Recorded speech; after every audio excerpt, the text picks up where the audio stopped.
पर प्रभु यीशु तू सहला अपना तनी सफाई में कुछ नहीं कहला। कोड़वा के मार दहिया पर प्रभु यीशु तू सहला अपना तनी सफाई में प्रभु कुछ न कहला। हमनी के पापावा के प्रभु मोल चुकावला तू, हाँ मोल चुकावला तू।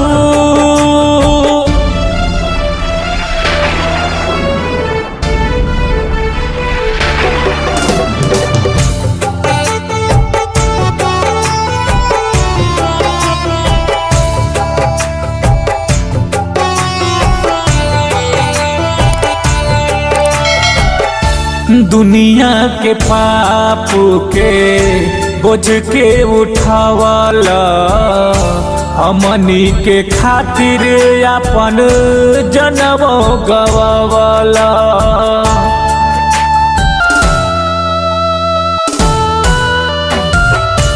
दुनिया के पाप के बोझ के उठावला हमनी के खातिर अपन जनम गवावला।